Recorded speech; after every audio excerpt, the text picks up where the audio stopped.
अस्सलाम वालेकुम। तो आज की इस वीडियो में हम स्टडी करेंगे एंटी एंजाइनल ड्रग्स को। ठीक है, एंटी एंजाइनल ड्रग्स को पढ़ने से पहले हम देख लेते हैं कि हमारे पास एंजाइना क्या होता है। जब भी हमारे पास कोरोनरी आर्टरी में प्लेक फॉर्मेशन होता है ना, तो उसके रिजल्ट में क्या होता है, ऑक्सीजन सप्लाई कम हो जाती है टू द कार्डियोमायोसाइट्स। ठीक है, जिसके रिजल्ट में हमारे पास जो कार्डिक सेल्स होते हैं ना, उसका इस्कीमिया हो जाता है। ठीक है, इस्कीमिया होता है तो जो हमारे पास कार्डिक सेल्स है वो हमारे पास कुछ केमिकल्स रिलीज करेंगे। ठीक है, जो हमारे पास क्या करते हैं, हमारी नर्व्स जो होती है ना उनको स्टिमुलेट करेंगे, जिसके रिजल्ट में हमें क्या होता है, चेस्ट पेन होता है। ठीक है, अब हमारे पास जो एंजाइना है वो तीन तरह का होता है, एक होता है स्टेबल, एक होता है अनस्टेबल और तीसरा हमारे पास होता है प्रिज्मेटल एंजाइना। ठीक है, अब स्टेबल एंजाइना में क्या होता है कि जो हमारे पास प्लैक होता है ना, एथेरोस्क्लेरोटिक प्लैक, वो हमारे पास क्या होता है, स्टेबल होता है। ठीक है, इसमें क्या होता है कि हमारे पास ऑक्सीजन सप्लाई कम हो जाती है कार्डियोमायोसाइट्स की। नॉर्मली इस केस में पेशेंट को चेस्ट पेन नहीं होगा। जब भी वो कोई एक्सरसाइज करेगा, ठीक है, या उसको कोई इमोशनल स्ट्रेस होगी, उस केस में क्या होता है कि जो ऑक्सीजन डिमांड है, ठीक है, क्योंकि वो बढ़ जाएगी। ठीक है, जिसके रिजल्ट में उससे क्या होगा, चेस्ट पेन होगा। दूसरी हमारे पास टाइप है अनस्टेबल। अनस्टेबल में जो हमारे पास प्लैक होता है वो अनस्टेबल होता है, वो हमारे पास क्या कहता है, रप्चर कर जाता है और हमारे पास ऊपर क्या हो जाता है, थ्रोम्बस फॉर्मेशन हो जाती है। ठीक है, इसके रिजल्ट में जो ऑक्सीजन सप्लाई है वो और कंप्रोमाइज हो जाती है। तो इसके रिजल्ट में जो उसको पेन होगा ना, वो बगैर एक्सर्शन के होगा, मतलब बगैर किसी एक्सरसाइज के, बगैर किसी इमोशनल स्ट्रेस के। पेशेंट ऐसे नॉर्मली वो बैठा हुआ भी है, कोई इसको स्ट्रेस नहीं है, कोई एक्सरसाइज नहीं कर रहा, तब भी उसको चेस्ट पेन होना शुरू हो जाएगा। ठीक है, तीसरी हमारे पास टाइप है वो हमारे पास है प्रिज्मेटल एंजाइना। ठीक है, इसमें हमारे पास क्या होता है, इसमें कोई प्लैक फॉर्मेशन नहीं होती। इसमें जो हमारे पास कोरोनरी आर्टरी है ना, वो उसका वैसोस्पैज्म हो जाता है, वो वैसो कंस्ट्रिक्ट करती है, जिसकी वजह से हमारे पास क्या होता है, ऑक्सीजन सप्लाई कम हो जाती है कार्डियोमायोसाइट्स को। ठीक है, और पेशेंट को क्या होता है, चेस्ट पेन, एंजाइना का पेन फील होता है। ठीक है, एंजाइना का पेन में पेशेंट को क्या क्या सिम्टम्स आएंगे। ठीक है, उसका पेन वो रेडिएट, चेस्ट पेन से वो पेन रेडिएट करके लेफ्ट जॉ की तरफ जाएगा। इसके अलावा लेफ्ट आर्म से उसको पेन होगा और उसको डायफ्रेसिस, स्वेटिंग वगैरह होगी और उसको डिस्निया, उसको सांस वगैरह नहीं आएगा। ठीक है, अब ये जो हमारे पास प्रिज्मेटल एंजाइना है, ठीक है, मोस्टली कोकेन अब्यूजर जो फीमेल्स होती है उनमें होता है, और हमारे पास ये जो चेस्ट पेन है वो मोस्टली अर्ली मॉर्निंग में ना पेशेंट को फील होगा। ठीक है, अब आ जाते हैं कि आपको पता है कि एंजाइना दो वजह से हो रहा था, या तो ऑक्सीजन सप्लाई कम हो रही है या ऑक्सीजन डिमांड बढ़ रही है। ठीक है, अब या तो हम डिमांड को कम कर दें या ऑक्सीजन सप्लाई को बढ़ा दें। इन दोनों केस में हम क्या कर देंगे, इस्कीमिया को रिड्यूस करेंगे और हम इस तरह से एंजाइना को ट्रीट कर सकते हैं। ठीक है, या अब हम एंजाइना को ट्रीट करने के लिए हमें दो चीजें करनी है, या तो हम ऑक्सीजन सप्लाई बढ़ा दें या ऑक्सीजन डिमांड कर दें, डिमांड कम कर दें। ये हम किस तरह करेंगे, ठीक है, अब हम देखते हैं नीचे ड्रग्स को। ठीक है, सबसे पहले हमारे पास आते हैं बीटा ब्लॉकर्स। ठीक है, बीटा ब्लॉकर्स हमारे पास एक निमोनिक याद रखना है, मैप। ठीक है, इसमें हमारे पास तीन बीटा ब्लॉकर्स हैं, मेटाप्रोलोल, मेटोप्रोलोल, एटेनोलोल एंड प्रोपेनोलोल। ठीक है, अब जो हमारे पास मेटाप्रोलोल है और एटेनोलोल है, ये हमारे पास क्या है, बीटा 1 सेलेक्टिव है। और जो हमारे पास प्रोपेनोलोल है वो हमारे पास क्या है, नॉन सेलेक्टिव है, बीटा 1 पे भी जाके ऐड करता है और बीटा 2 पे भी।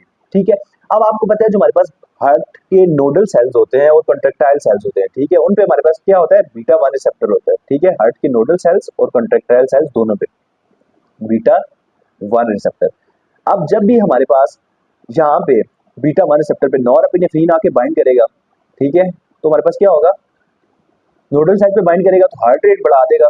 ठीक है, और अगर कॉन्ट्रैक्टाइल सेल्स पे बाइंड करेगा तो कॉन्ट्रैक्टिलिटी को बढ़ा देगा।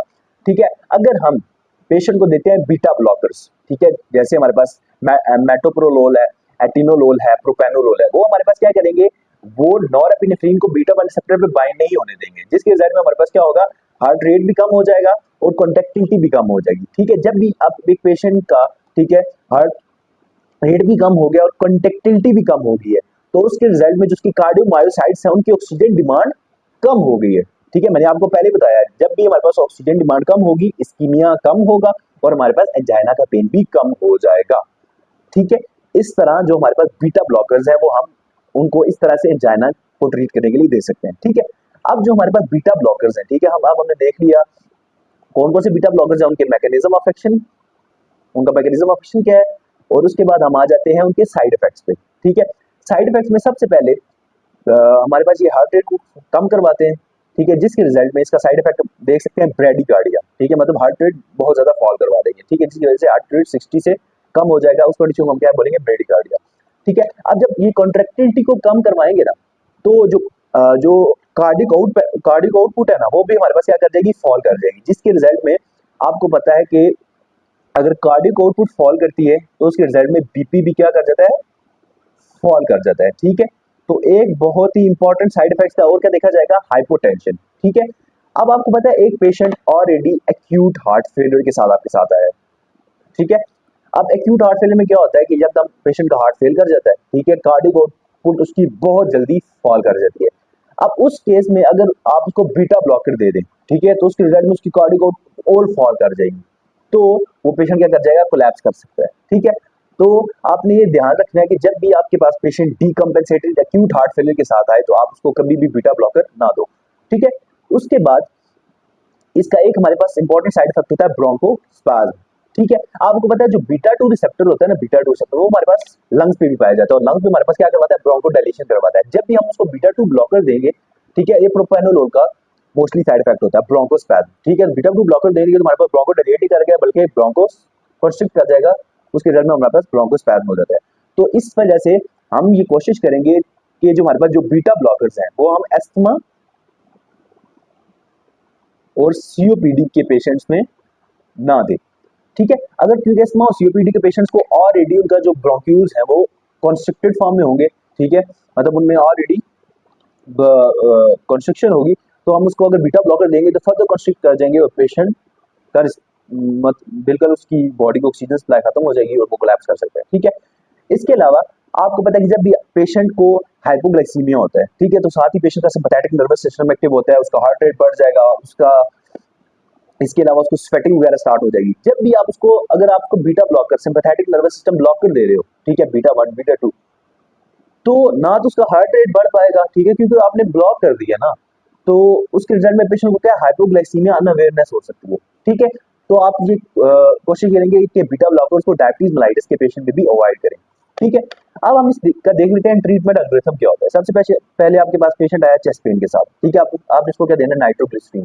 ठीक है, अगर तो उसका जो पेन है ठीक हो गया फिर तो ठीक है, लेकिन अगर स्टिल पेन ठीक ना हुआ तो आप उसको जो पहली प्रोफिलैक्टिक थेरेपी देते हो वो हमारे पास होती है बीटा ब्लॉकर्स। ठीक है, लेकिन बीटा ब्लॉकर्स को देते हुए याद रखना है ये हमने एस्थमा और सीओपीडी के पेशेंट्स को नहीं देनी, इसके अलावा डायबिटीज मेलाइटिस के पेशेंट को नहीं देने, इसके अलावा ये जो हमारे पास मोस्ट फेवरेबल किस के कंडीशन में है, एंजाइना के अलावा हाइपरटेंशन में। क्यों, क्योंकि जब भी हमारे पास हार्ट रेट फॉल करेगा, कॉन्ट्रैक्टिलिटी फॉल करेगी, तो हमारे पास क्या फॉल करेगी, कार्डिक आउटपुट फॉल करेगी, तो हमारे पास बीपी भी अल्टीमेटली क्या कर जाएगा, फॉल कर जाएगा। ठीक है, तो इस वजह से हम इसको हाइपरटेंशन को ट्रीट करने के लिए भी दे सकते हैं। ठीक है, इसके अलावा जब पेशेंट आता है पोस्ट एमआई के साथ, एमआई में हमारे पास क्या होता है कि जो कोरोनरी आर्टरी ब्लॉक कर जाती है और हमारे पास जो कार्डियोमायोसाइट्स हैं उनका फंक्शन हो जाता है। ठीक है, तो इस केस में हम अगर बीटा ब्लॉकर्स देंगे ना तो वो मॉर्टेलिटी को कम करवाएगा।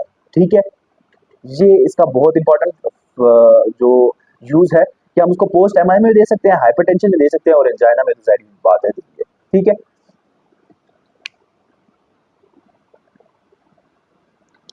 उसके बाद हम आ जाते हैं कैल्शियम चैनल ब्लॉकर्स पे।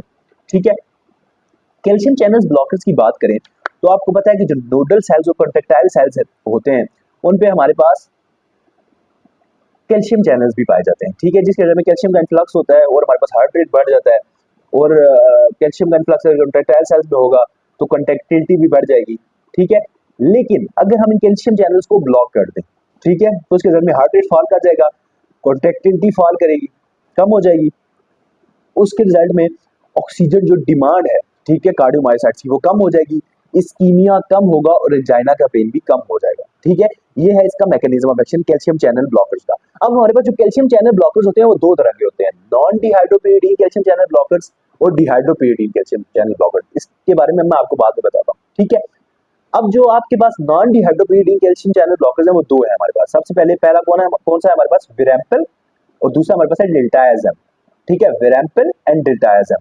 ठीक है, अब ये क्या करेंगे, सबसे पहले कैल्शियम चैनल ब्लॉकर है, नोडल सेल्स के कैल्शियम चैनल को ब्लॉक करेंगे, हार्ट रेट को कम करवा देंगे। ठीक है, कॉन्ट्रैक्टाइल सेल्स के कैल्शियम चैनल को ब्लॉक करेंगे, कंडक्टिविटी कम हो जाएगी, ठीक है, जिसके रिजल्ट में ऑक्सीजन डिमांड कम होगी, इस्कीमिया कम होगा और एंजाइना का पेन भी कम हो जाएगा। ठीक है, एक तो इन्होंने इस तरह एंजाइना को ट्रीट कर दिया, ठीक है। अब यहाँ भी हमने देखा था बीटा ब्लॉकर हमारे पास क्या किया था, ऑक्सीजन डिमांड को कम किया था, ठीक है। और यहाँ भी हमारे पास क्या हो रहा है, ऑक्सीजन डिमांड कम हो रही है, ठीक है। उसके बाद ये सिर्फ सिर्फ कैल्शियम चैनल्स, ये जो हमारे पास नोडल कॉन्ट्रैक्टाइल सेल्स है वहां जाके नहीं एक्ट करते हैं, इसके अलावा दो हमारे पास और कैल्शियम चैनल्स होते हैं, ठीक है। एक हमारे पास होते हैं जो आर्टीरियल, ये हमारे पास लेफ्ट वेंट्रिकल है, लेफ्ट वेंट्रिकल हमारे पास निकल रही है एओर्टा, ठीक है। अब जो हमारे पास जो आर्टरी है ना एओर्टा, ठीक है, इसमें हमारे पास जो आर्टीरियल स्मूथ मसल सेल होते हैं उनके ऊपर भी हमारे पास होते हैं डिहाइड्रोपिरिडीन एसोसिएटेड कैल्शियम चैनल्स, ठीक है। अब ये हमारे पास इन कैल्शियम चैनल्स को भी क्या कर देंगे, ब्लॉक, जिसके रिजल्ट में जो हमारे पास जो आर्टरीज हैं, ठीक है, आर्टरीज को क्या कर जाएंगे, वैसोडाइलेट करेंगी, वैसोडाइलेट करेंगे तो हमारे पास सिस्टेमिक वेस्कुलर रेजिस्टेंस क्या होगी, कम हो जाएगी, ठीक है, जिसके रिजल्ट में हार्ट के लिए आफ्टर लोड कम हो जाएगा और हार्ट इजीली क्या करेगा, पंप कर सकेगा, ठीक है। तो उसके रिजल्ट में भी क्या हो रहा है, हमारे पास डिमांड कम हो रही है, ठीक है। अब हमारे पास क्या हुआ कि हमने कैल्शियम चैनल को ब्लॉक किया, जिसके रिजल्ट में हमारे पास जो आर्टरी है वो वैसोडाइलेट कर गई, ठीक है। आर्टरी वैसोडाइलेट कर ली तो हार्ट इजीली ब्लड को क्या करेगा, फॉरवर्ड पंप कर पाएगा, ठीक है, जिसके रिजल्ट में ऑक्सीजन डिमांड हार्ट को कम होगी, ठीक है। इससे पेशेंट का क्या हो जाएगा, एंजाइना का पेन रिड्यूस हो जाएगा, ठीक है, क्योंकि हमने क्या कर दी, डिमांड कम की, इसकी वजह से इस्कीमिया रिड्यूस हुआ और हमारे पास एंजाइना ट्रीट हो गया, ठीक है। तीसरा जिसका मैकेनिज्म ऑफ एक्शन है वो हमारे पास क्या है, ये जो हमारे पास जो कोरोनरी आर्टरी होती है ना, जो हमारे पास हार्ट मसल को सप्लाई कर रही होती है, ठीक है। अब उसके जो स्मूथ मसल सेल्स होते हैं वहां पे भी हमारे पास हाइड्रोपिरिडीन एसोसिएटेड कैल्शियम चैनल्स होते हैं, ठीक है। वो क्या करेंगे, कैल्शियम चैनल्स को ब्लॉक करेंगे, कोरोनरी आर्टरीज वैसोडाइलेट करेंगी, ऑक्सीजन सप्लाई बढ़ेगी और इस्कीमिया कम होगा, ठीक है। तो एंजाइना का पेन भी क्या हो जाएगा, कम हो जाएगा, ठीक है।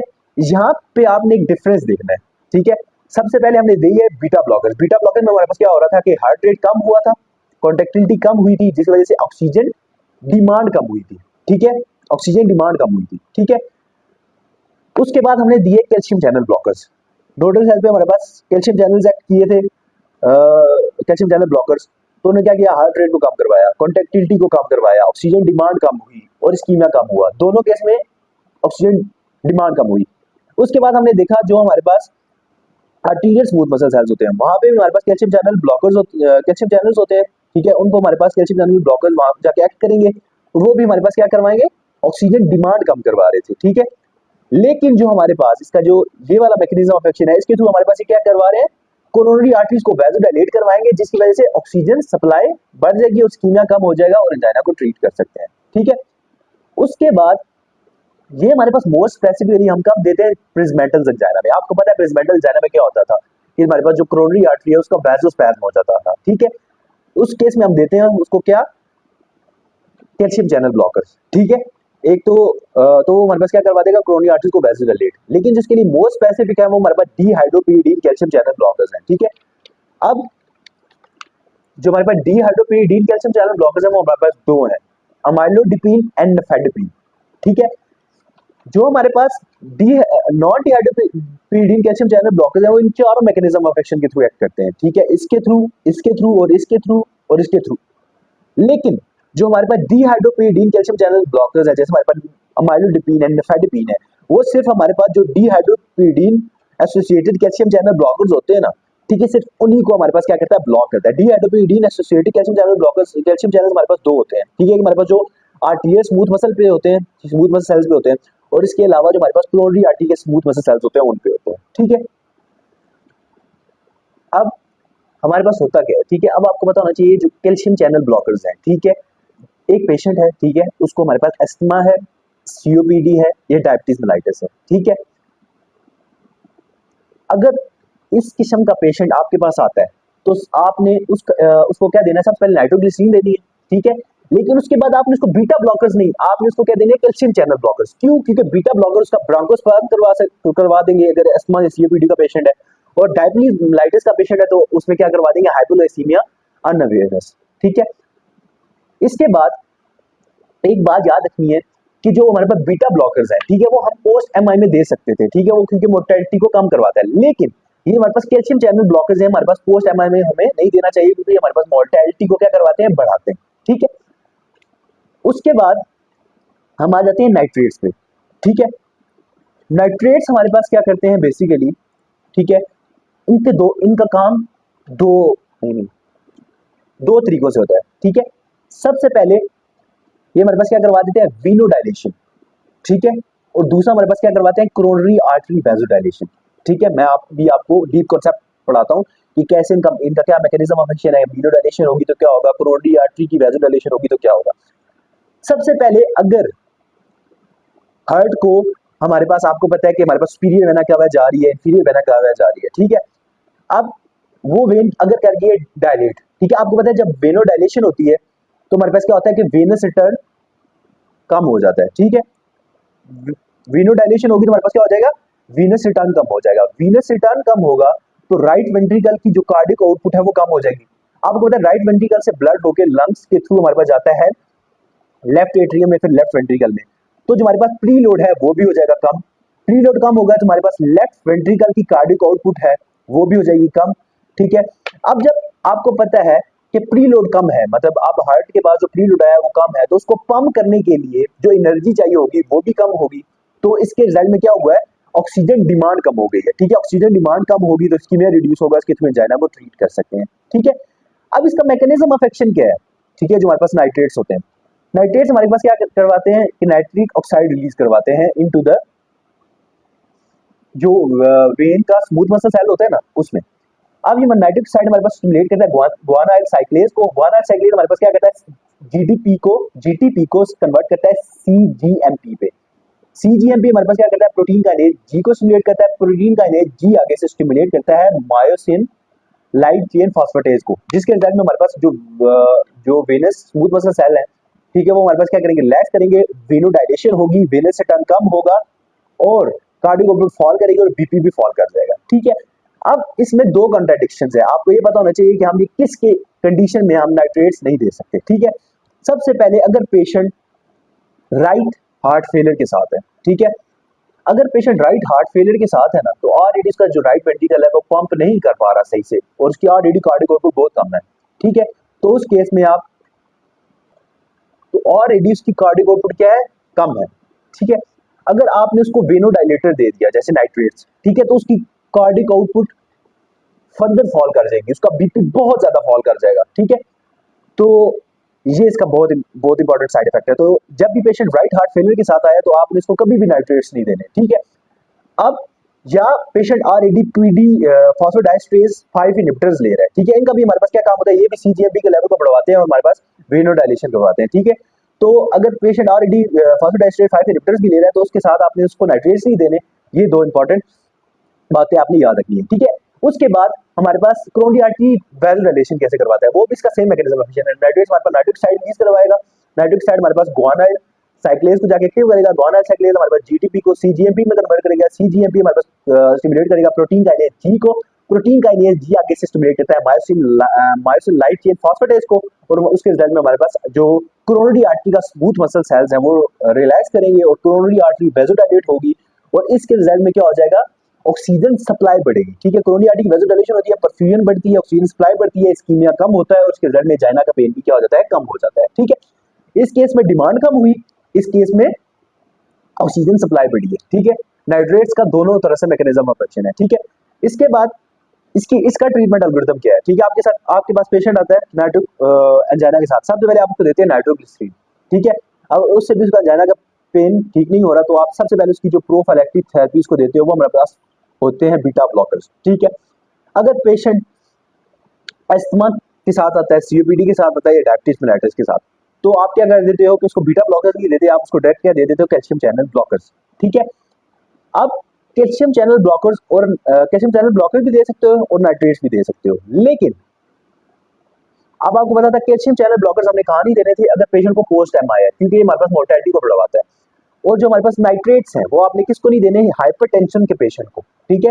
जो हमारे पास बीटा ब्लॉकर्स और कैल्शियम चैनल ब्लॉकर्स है ये दोनों हाइपरटेंशन को ट्रीट करने के लिए देते हैं हम, लेकिन जो हमारे पास नाइट्रेट्स है ये हमारे पास हाइपरटेंशन के केस में अगर पेशेंट को ऑलरेडी हाइपरटेंशन का साथ एसोसिएटेड सिम्टम है तो आपने इसको नाइट्रेट्स कभी भी नहीं देंगे, ठीक है। उसके बाद जो हमारे पास लास्ट कैटेगरी ऑफ ड्रग है वो हमारे पास रेनोलाजीन है, ठीक है। अगर आपने पेशेंट को नाइट्रोग्लिसरीन भी दिया, बीटा ब्लॉकर्स दिए, उसके बाद आपने इसको नाइट्रेट्स और कैल्शियम चैनल ब्लॉकर्स दिए, उसके बावजूद उसको रिफ्रैक्टरी एंजाइना है, ठीक है। तो रिफ्रैक्टरी एंजाइना को हम ट्रीट करने के लिए हम उसको देते हैं रेनोलाजीन, ठीक है। अब इसका मैकेनिज्म ऑफ एक्शन बहुत ही डिफिकल्ट है, ठीक है। अगर आपको इसका मैकेनिज्म ऑफ एक्शन समझ आ गया तो बहुत आसान है, वरना ये मैकेनिज्म ऑफ एक्शन बहुत मुश्किल है, ठीक है। सबसे पहले हमने देखना है कि ठीक है, अब पेशेंट को क्या हुआ है, एथेरोस्क्लेरोटिक प्लेक फॉर्मेशन हुई, ऑक्सीजन सप्लाई कम हो गई मायोकार्डियम को, जिसके रिजल्ट में क्या हो गया, इस्कीमिया, ठीक है।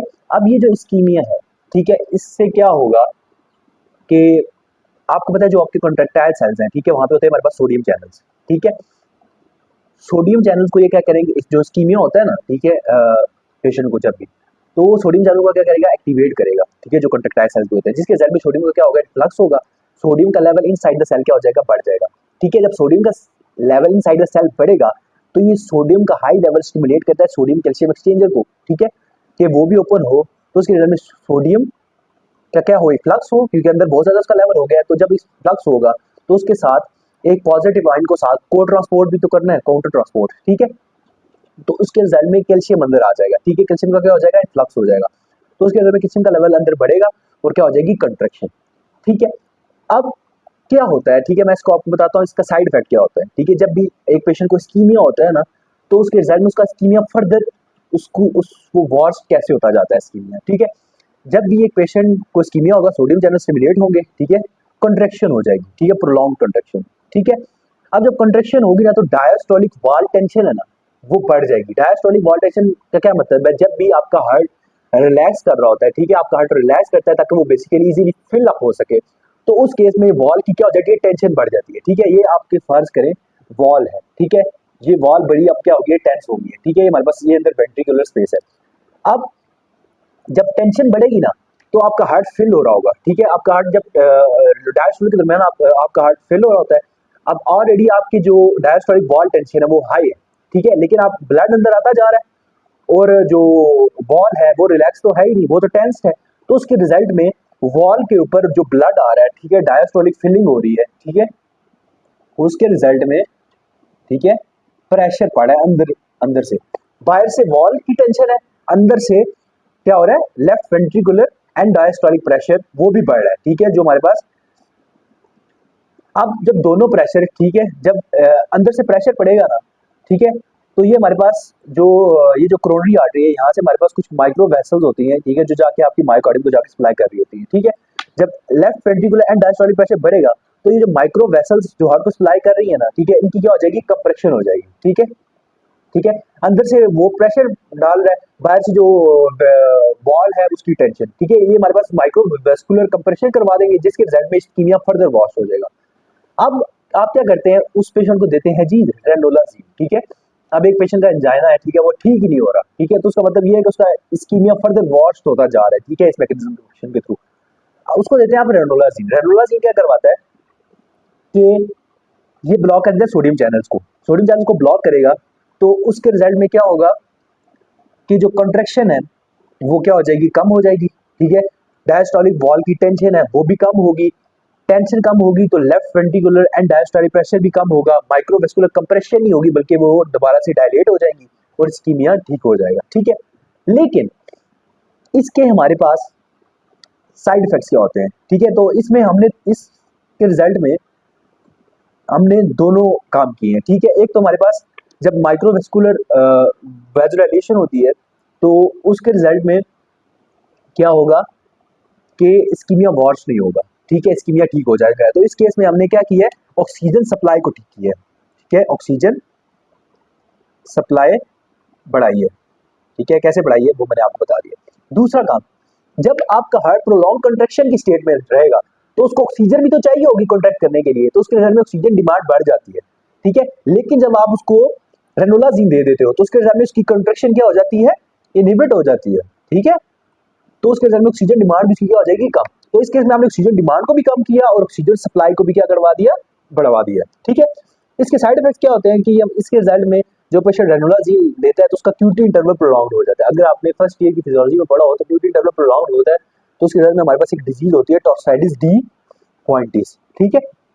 इसके अलावा ये जो हमारे पास रेनोलाजीन है, ये हमारे पास जो लिवर में हमारे पास साइटोक्रोम 3A4 सिस्टम होता है उसको इनहिबिट कर देता है, ठीक है, जिसके रिजल्ट क्योंकि ये 3 साइटोक्रोम जो सिस्टम होता है ये हमारे पास बहुत सी ड्रग्स को क्या कराता है, मेटाबोलाइज कर रहा होता है, ठीक है। अगर ये बेसिकली इस सिस्टम में इनहिबिट हो गया तो उसके में ड्रग्स हमारी बॉडी में मेटाबोलाइज नहीं हो पाएंगी और ड्रग टॉक्सिसिटी हो जाएगी, ठीक है। ये हम देते का मैं रिफ्रैक्टिव एंजाइना केस में, अगर पेशेंट आया आपके पास को, आपने इसको नाइट्रोग्लिसरीन दी, नहीं ठीक हुआ, बीटा ब्लॉकर्स दिए, नहीं ठीक हुआ, फिर आपने इसको नाइट्रेट्स दिए, कैल्शियम चैनल ब्लॉकर्स दिए, फिर भी नहीं ठीक हो रहा, तो आप उसको क्या दोगे, रेनोलाजीन, ठीक है। इसके अलावा इसका जो और यूज है, ये हमारे पास एरिथमिया वगैरह को भी ट्रीट करने के लिए यूज हो सकता है, ठीक है। एरिथमिया में ये भी होता है कि हमारे पास जो कंट्रैक्शंस होती हैं वो एबनॉर्मल हो जाती हैं, ठीक है, जिसके रिजल्ट में आप उसकी कंट्रैक्शन को कम करवाने के लिए आप उसको रेनोलाजीन दे सकते हो, ठीक है। अब एक दफा हम पूरे के पूरे जो हमारा लेक्चर है, ठीक है, उसको हम क्या करेंगे, रिवाइज करेंगे। सबसे पहले हमने क्या पढ़ा, एंजाइना होता क्या है, ठीक है, ये चेस्ट पेन है, ठीक है, क्यों होता है, ठीक है, कोई प्लेक फॉर्मेशन हुआ है जिसकी वजह से ऑक्सीजन सप्लाई क्या हो गई है, कम हो गई है, ठीक है। अब 3 तरह के एंजाइना होते हैं, स्टेबल, अनस्टेबल एंड प्रिजमेंटल। स्टेबल हमारे पास नॉर्मली पेशेंट को चेस्ट पेन नहीं होगा, ठीक है, जब भी वो एक्सरसाइज मोशन स्ट्रेस में होगा तो उसको पेन स्टार्ट हो जाएगा, ठीक है। अनस्टेबल में हमारे पास क्या होता है कि क्लॉट स्टेबल नहीं होता, वो ब्रेक हो जाता है, थ्रोम्बोसिस फॉर्मेशन होती है, उसको पेन होता है without any kind of exercise और मोशन स्ट्रेस। प्रिजमेंटल एंजाइना में क्या होता है कि हमारे पास जो उसकी कोरोनरी आर्टरी है उसका वेसोस्पैज्म हो जाता है, जिसके रिजल्ट में क्या क्या है कि कार्डियोमायोसाइट्स को ऑक्सीजन सप्लाई कम हो जाती है, उसके रिजल्ट में पेन होना शुरू हो जाती है। ये जो हमारे पास जो पेन होती है उसको नॉर्मली अर्ली मॉर्निंग में होती है, उसकी काज क्या होती है, हमारे पास ग्लूकोन कोकेन अब्यूजेस होते हैं, वो इसके काज होते हैं, ठीक है। अब सबसे पहले हम उसको देते हैं बीटा ब्लॉकर्स। बीटा ब्लॉकर हमारे पास 3 है, मेटोप्रोलोल, एटिनोलोल एंड प्रोपेनोलोल। इनका मैकेनिज्म ऑफ एक्शन क्या होता है कि हमारे पास हार्ट रेट को कम करवाएंगे, कॉन्ट्रैक्टिलिटी को कम करवाएंगे, ऑक्सीजन डिमांड को कम करवाएंगे। जब ऑक्सीजन डिमांड कम होगी तो इस्कीमिया कम होगा और एंजाइना ट्रीट हो जाएगा, ठीक है। इसके साइड इफेक्ट्स क्या आते हैं, bradycardia, hypotension, bronchospasm and hypoglycaemia unawareness, ठीक है। तो इस वजह से हमने ये हम किस किस कौन कौन से पेशेंट में नहीं दे सकते, सीओपीडी और के पेशेंट में नहीं दे सकते, ठीक है, और डायबिटीज मेलिटस के पेशेंट में नहीं दे सकते, ठीक है। इसके अलावा इसका और क्या क्या यूज है, इसको हम हाइपरटेंशन में दे सकते हैं और पोस्ट एमआई के भी केस में दे सकते हैं, क्योंकि ये मोर्टेलिटी को कम करवाता है, ठीक है। उसके बाद हम आ जाते हैं calcium channel blockers. Calcium channel blocker में हमारे पास 2 तरह के होते हैं, नॉन डिहाइड्रोपिरिडीन एंड डिहाइड्रोपिरिडीन। नॉन डिहाइड्रोपिरिडीन वो इन तीनों मैकेनिज्म ऑफ एक्शन के थ्रू एक्ट करते हैं, और जो डिहाइड्रोपिरिडीन होते हैं वो हमारे पास सिर्फ इन दोनों मैकेनिज्म ऑफ एक्शन के थ्रू एक्ट करते हैं, ठीक है। नॉन डिहाइड्रोपिरिडीन है, ठीक है, सबसे पहले ये हार्ट रेट को फॉल करवाते हैं, कंडक्टिविटी को फॉल करवाते हैं और हमारे पास डिमांड कम करवाते हैं, ठीक है। ये जो हमारे पास दूसरा इनका मैकेनिज्म ऑफ एक्शन है, ये हमारे पास क्या करते हैं, जो आर्टीरियल वासोडाइलेशन करवाएंगे, जिसके रिजल्ट में सिस्टमिक वेसो रेजिस्टेंस कम होगी, आफ्टर लोड कम होगा, इसके रिजल्ट में हमारे पास क्या होती है, ऑक्सीजन डिमांड कम होती है। जबकि जो तीसरा इनका मैकेनिज्म ऑफ एक्शन है, ठीक है, वो हमारे पास क्या है कि कोरोनरी आर्टरी को वासोडाइलेट करवाएंगे, ठीक है, ऑक्सीजन सप्लाई बढ़ेगी और इस्कीमिया कम होगा, ठीक है। इसकी वजह से हमारे पास क्या हुआ है, ऑक्सीजन सप्लाई बढ़ी है, ठीक है। और ये बात बहुत स्पेसिफिक याद रखना है, ठीक है। अगर आपके पास एक पेशेंट आता है, ठीक है, स्टेबल अनस्टेबल जाने के पास, आप उसको सबसे पहले नाइट्रोग्लिसरीन देते हो, लेकिन अगर आपके पास ये डायग्नोसिस हो गया ना कि इसको प्रिजमेटल्स एंजाइना है, ठीक है, तो उसको सबसे पहले आपने नाइट्रोग्लिसरीन के बाद कौन सी ड्रग देनी है, कैल्शियम चैनल ब्लॉकर, क्योंकि ये हमारे पास बहुत स्पेसिफिक है फॉर प्रिजमेटल्स एंजाइना, ठीक है। उसके बाद हम आ जाते हैं, ठीक है, जो हमारे पास डिहाइड्रोपिरिडीन कैल्शियम चैनल ब्लॉकर्स है, वो हमारे पास कौन कौन से होते हैं, नेफेडिपिन एंड अमाइलोडिपिन, ठीक है। और जो हमारे पास नॉन डिहाइड्रोपिरिडीन कैल्शियम चैनल ब्लॉकर्स है, वो हमारे पास है विलैम्पिल एंड डेल्टाजाम, ठीक है। उसके बाद जो हमारे पास नाइट्रेट्स हैं, ठीक है, नाइट्रेट्स हमारे पास कौन कौन से हैं, ठीक है। सबसे पहले हमारे पास आ जाता है नाइट्रोग्लिसरीन, ठीक है, नाइट्रोग्लिसरीन, ठीक है। उसके बाद हमारे पास 2 और नाइट्रेट्स है, ये हमारे पास शॉर्ट एक्टिंग है, ठीक है, शॉर्ट एक्टिंग है, और 2 हमारे पास लॉन्ग एक्टिंग नाइट्रेट्स होते हैं, आइसोसल्फाइड डाइनाइट्रेट एंड आइसोसल्फाइड मोनोनाइट्रेट, ठीक है। ये क्या है, हमारे पास लॉन्ग एक्टिंग है। नाइट्रेट्स का हमारे पास क्या काम होता है, सबसे पहले ये हमारे पास वेनोडाइलेशन करवाते हैं, जिसके रिजल्ट में वेनस रिटर्न कम होगा और उसके प्रीलोड कम होगा और ऑक्सीजन डिमांड कम होगी, ठीक है।